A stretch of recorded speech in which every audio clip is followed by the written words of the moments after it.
What kind of boundaries are not needed to take on other people's energy? Okay, first is, and I'm not saying you're saying this, it's just as a general for the all, stop saying I take on other people's emotions, because that's a narrative and a story that we are running that is only going to solidify more of that into our life and magnetize it into our fields. Then we need to check if we're running a savior complex, where we think it's our personal responsibility to mitigate everyone's feelings and emotions around us. And that can be for a couple different reasons. It can be because we're not feeling worthy, or we're not feeling loved, and so we feel like we have to do that in order for people to stay around us. That's a wound that I personally had to work on.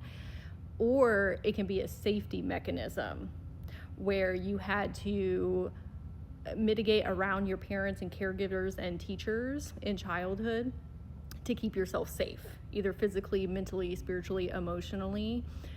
And so you're hyper aware of what everybody else has going on in order to feel safe within. Of like, okay, if I pay attention to everybody else, then if something happens, I'll be ready. I recommend downloading my free inner child empowerment class. I talk about that concept more in depth and how to get yourself out of it, and also how to hold better boundaries with other people's energy and emotions. Also having the understanding that just because you can do something doesn't mean you should. Sometimes we are blocking people's blessings of them going on their own self-awareness journey by overdoing it in their lives, by giving them advice. Because sometimes people genuinely do want to hear what you have to say and are going to take that to heart and implement it into their life. And then other times people are seeking a band-aid. They are siphoning your energy to temporarily make themselves feel better, and then they're not actually going to do anything with it. So that takes a new level of discernment of you speaking with their higher self, like momentarily, and say, hey, should I give this person advice? Or if it feels really good while you're talking to them, even if it's about really traumatic things, that's a good sign of, oh, this person has a very open energy field. But if the person's being defensive or arguing with you when you are giving them solid advice, it is okay to say, wow, that's wild. I'm so sorry you're going through that. Okay, you may have the skill set to absolutely help them in their life. That doesn't mean that you should.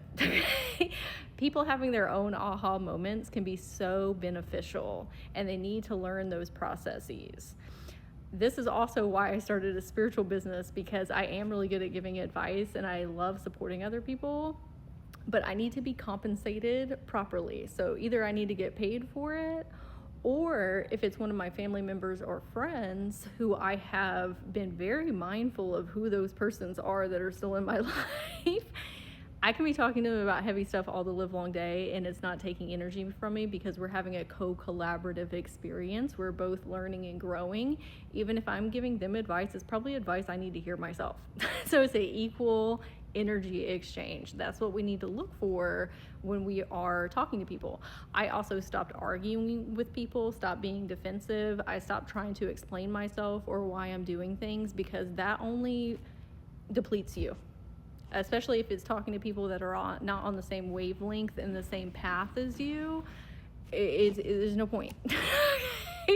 You are living in a completely different reality scape than that other person, unless, of course, they are open to hearing your beliefs, values, and perspectives. Not that they have to take that on as their own, but we know the difference between somebody who's very open-minded and closed-minded.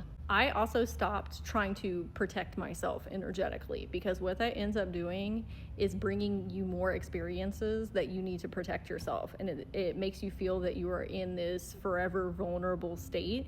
So what I focused on was empowerment and sovereignty, and learning the difference between observing and absorbing. Okay? A lot of times empaths feel that they have to actually feel somebody's pain in their own body to understand what that other person has going on. No, because what that's doing is putting you in the same frequency state as them, and now you're not going to be able to give them observant advice because you are both talking from a place of pain. And that's not serving either of you. So we need to focus on observing and not absorbing. And also learning about trauma wounds can be really beneficial for your own personal healing, but then also understanding what other people have going on and why they do the things that they do. Not to excuse their behaviors, but we can show a little bit more compassion and empathy, or maybe even detachment of like, I'm not getting up in that business. So people pleasing, masking, imposter syndrome, overachieving, perfectionism, fear of success, fear of failure, all of those things just help you have a better awareness of self and others, so you do not get emotionally attached to what is going on. You can see it for what it is, a behavioral pattern. Again, not excusing people's behavior, because everybody's an adult and they need to figure their stuff out. So those are all of my recommendations about how to hold better energetic boundaries with people.